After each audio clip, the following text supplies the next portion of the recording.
ગરવી ગુજરાતના અમદાવાદ શહેરના પશ્ચિમે વસતું અમારું ગામ સોલા.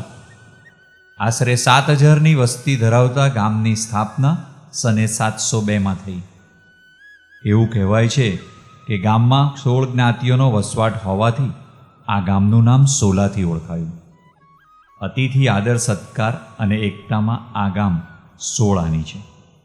ગામની ઉત્તરે ઋષિકુમારોના વેદગાનથી ગુંજતું શ્રી ભાગવત વિદ્યાપીઠ મંદિર, દક્ષિણે દેવાધિદેવ અષ્ટમંગલ મહાદેવ બિરાજે છે, તો પશ્ચિમે મા શક્તિ ચામુંડા બિરાજે છે અને મધ્યમાં શ્રી રામચંદ્ર ભગવાન. ગામના વિશાળ તળાવની બંને કાંઠે બિરાજતી ગામ ટોડાની મા કાલિકા અને જગતજનની મા અંબા બિરાજે છે. આવું છે અમારું આ ગામ સોલા. બસ એટલું જ નહીં, ગામની પાદરમાં ગુજરાતનું ન્યાય મંદિર એટલે કે ગુજરાત હાઈકોર્ટ સ્થિત છે. તો બીજી બાજુ બ્રહ્માંડના રહસ્યોને ઉજાગર કરતી વિજ્ઞાન નગરી સાયન્સ સિટી આવેલી છે.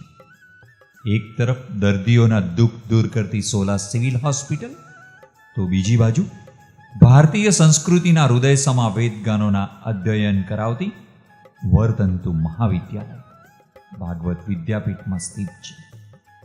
આમ ગામની ચોતરફ ન્યાય, સેવા, સંસ્કૃતિના આયામો સર કરતી સંસ્થાઓ ગામની શોભામાં અભિવૃદ્ધિ કરે છે. ઈસવીસન 1951માં ગ્રામ પંચાયતની સ્થાપના થઈ અને ત્યારથી ગામના આગેવાનોની કોઠાસૂઝ અને મહેનતથી ગામનો વિકાસ ઉત્તરોત્તર વધતો જ રહ્યો. જેના ભાગરૂપે ઈસવીસન 1960માં ગામની પ્રાથમિક શાળાનું નવું મકાન બનાવાયું. ઈસવીસન 1963માં ગામમાં વીજળીકરણ થયું. 1965માં સોલા ગ્રુપ કેળવણી મંડળની સ્થાપના થઈ.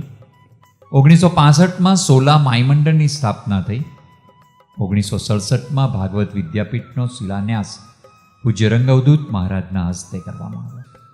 1982માં મહાકાળી મંદિરનો જીર્ણોદ્ધાર થયો. ઈસવીસન 2000માં રામજી મંદિરનો જીર્ણોદ્ધાર થયો. ઈસવીસન 2013માં અષ્ટમંગલ મહાદેવની સ્થાપના થઈ. આમ સોલા ગામની વિકાસ યાત્રા અવિરત ચાલુ જ છે.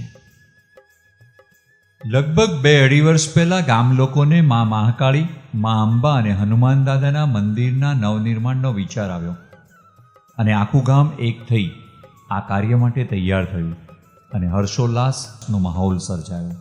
માતાજીના આશીર્વાદથી અને વડીલોના માર્ગદર્શન હેઠળ આ કાર્ય પૂરું કરવાનું બીડું શ્રી મૌલિકભાઈ પટેલ તથા ગામના સમગ્ર યુવાનોએ ઉપાડ્યું. આનંદભેર મંદિરના નવનિર્માણનો કાર્યક્રમ હાથ ધરાયો. ભૂમિપૂજન થયું, હવન પૂજા કરવામાં આવી. ગ્રામજનોએ ખૂબ ઉત્સાહથી અને ભક્તિભાવથી હવનમાં ભાગ લીધો. ડાયરો અને લોક સાહિત્યના કાર્યક્રમો થયા. ફરીદા મીર, માયાબાઈ આહિર, સંગીતાબેન લાવડિયા જેવા ખ્યાતનામ કલાકારોએ માતાજીના ગુણગાન ગાયા અને ગ્રામજનોએ દાનની સરવાણી વહાવી તેમની દાતારીનો પરિચય આપ્યો.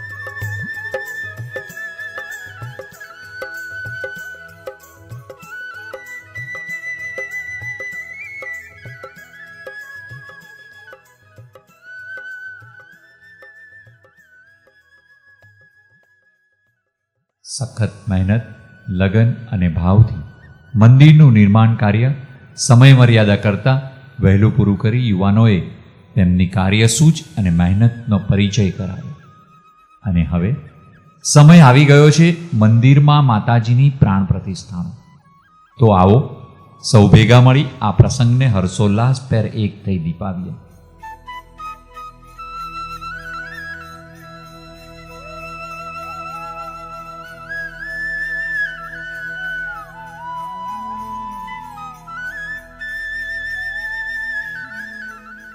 કાર્યક્રમનો પ્રારંભ વૈશાખ સુદ 5મ શુક્રવાર તારીખ 20/4/2018. કાર્યક્રમની પૂર્ણાહુતિ વૈશાખ સુદ 8મ સોમવાર તારીખ 23/4/2018. આ 4 દિવસ દરમિયાન વિવિધ પ્રકારના સાંસ્કૃતિક કાર્યક્રમો, હવન અને સંતો મહંતો તથા દેશભરના મહાનુભાવોની ઉપસ્થિતિનો લાભ આપ સર્વે ગ્રામજનોને મળશે. તો આવો સૌ ભેગા મળી આપણે આ નવનિર્માણ કાર્યક્રમની ઉજવણી કરી અને ગામની એકતાનો પરિચય કર્યો.